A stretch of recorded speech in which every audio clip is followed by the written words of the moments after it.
தெய்வத்தின் குரல் முதல் பாகம். பொதுவான தர்மங்கள். எள்ளும் தண்ணீரும் எங்கே போயின? மனுஷராக பிறந்த எல்லோரும் தங்களுடைய முன்னோர்கள், தெய்வம் இவர்களுக்கு நன்றி தெரிவிக்க வேண்டும். இதுவே பித்ருக்கடன், தேவகாரியம் என்பவை.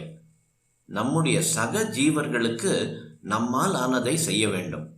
ஆதித்யம், ஓர் அதிதிக்காவது உணவு படைப்பது, அல்லது திருக்குறளிலே விருந்து என்பது இதுதான். இது மனுஷ யஜ்ஞம். பிரம்ம யஜ்ஞம் என்று இன்னொன்று. பிரம்மம் என்றால் பல அர்த்தம். இந்த இடத்தில் வேதம் என்று அர்த்தம். வேதம் ஓதுவதும் ஓதுவிப்பதுமே பிரம்ம யஜ்ஞம். இது ரிஷிகளின் திருப்திக்காக ஏற்பட்டது. இது எல்லோரும் செய்வதல்ல. எல்லோருக்காகவும் பிராமண ஜாதியினர் மட்டும் செய்வது. எல்லோரும் செய்வதற்காக ஏற்பட்ட இன்னொரு கர்மம் பூத யஜ்ஞம். அதாவது மனுஷ ஜீவனாக இல்லாத ஜீவராசிகளுக்கு கூட நம் அன்பை தெரிவித்து உணவூட்டுகிற காரியம். பித்ரு யஜ்ஞம், தேவ யஜ்ஞம், மனுஷ யஜ்ஞம், பூத யஜ்ஞம் இவற்றை எல்லோரும் ஏதோ ஒரு ரூபத்தில் செய்ய கடமைப்பட்டிருக்கின்றோம். வைதிக தர்மப்படி அவரவரும் தங்களுக்கான தொழிலை செய்து ஈஸ்வரார்ப்பணம் பண்ணுவதே அவரவருக்கும் பிரம்ம யஜ்ஞம் என்று சொல்லலாம். வேத நெறியில் சொல்லப்பட்டதையே ஏறக்குறைய திருவள்ளுவரும் தென்புலத்தார் தெய்வம் விருந்து ஒக்கல் தான் என்று ஆங்கு ஐம்புலத்தாறு ஓம்பல் தலை. தென்புலத்தார் என்பது பித்ருக்கள்.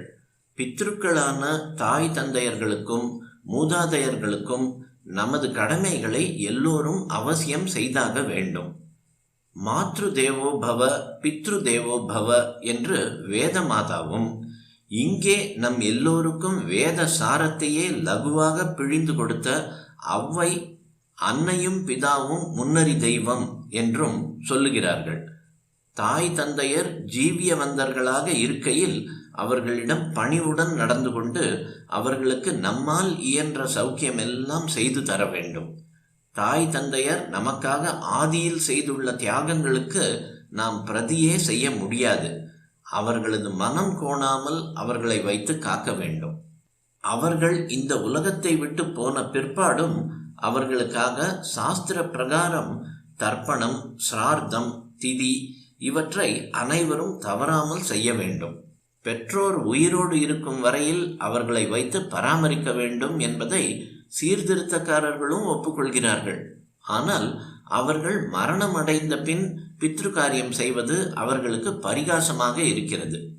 எள், தர்ப்பண ஜலம், பிண்டம், அரிசி, வாழைக்காய், சாப்பாடு எல்லாம் இங்கேயே இருக்கின்றன.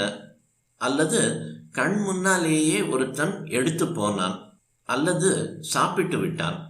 பித்ரர்கள் எங்கேயோ மறுஜன்மா எடுத்து விட்டார்கள் என்று நீரே சொல்கிறீர். அப்படி இருக்க இங்கே உள்ள வஸ்து அங்கே போய் அவர்களை சேர்கிறது என்பது பைத்தியக்காரத்தனம் அல்லவா என்று சீர்திருத்தக்காரர் கேட்கிறார். அவர் வாய் விட்டு கேட்கிறார். உங்களில் பலருக்கும் மனசுக்குள் இப்படி சந்தேகம் இருக்கலாம். உங்களுக்கு ஒரு கதை சொல்கிறேன். ஒருவர் பையனை பட்டணத்தில் படிக்க வைத்திருந்தார். அவர் பரீட்சைக்கு பணம் கட்ட வேண்டியிருந்தது. அதுவும் மறுநாள் கட்ட வேண்டியிருந்தது. உடனே அப்பாவுக்கு தந்தி மணியாடரில் பணம் அனுப்பு என்று எழுதினான். அப்பாவுக்கு தந்தியும் மணியாடரும் தனித்தனியாக தெரியும். பிள்ளையோ தந்தி மணியாடர் அனுப்பும்படி எழுதியிருக்கிறான். அப்பா தபால் ஆபீஸுக்கு போனார். ரூபாயை கொடுத்துவிட்டு தந்தி மணியாடர் பண்ண வேண்டும் என்றார். அவர் தபால் ஆபீஸ் குமாஸ்தா ரூபாயில் ஓட்டை பண்ணி தந்தி கம்பியில் கட்டி அனுப்புவார் என்று எண்ணினார். ஆனால் பணம் வாங்கி கொண்ட குமாஸ்தா ரசீது கொடுத்துவிட்டு, சரி, உம்முடைய பணம் வந்து சேர்ந்துவிடும், அனுப்பியாகிவிட்டது என்றார்.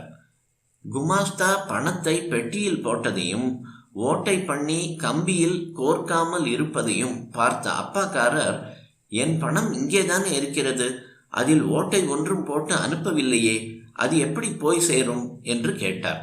அது போய் சேர்ந்துவிடும் என்று மறுபடியும் குமாஸ்தா சொன்னார். கட்டு கடகட என்று தந்தியும் அடித்தார். ஏதோ லொட்டு லொட்டு என்று சப்தம் பண்ணுகிறான். சேர்ந்து விடும் என்று சொல்கிறான். ரூபாய் இங்கே இருக்கிறது.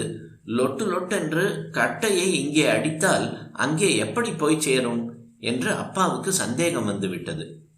ஆனாலும் பணம் போய் சேர்ந்து விட்டது. தர்ப்பணம் முதலியன பண்ணுவதும் அந்த மாதிரியே ஆகும். நாம் எதை கொடுத்தாலும் அதற்கான சட்டப்படி கொடுக்க வேண்டும். சாஸ்திரம் என்கிற சட்டம் விதித்தபடி நாம் கொடுப்பதை தெரிந்து கொள்கிற பித்ரு தேவதைகள் அது யாருக்கு போய் சேர வேண்டுமோ அவர்களுக்கு சேர்த்து விடுவார்கள்.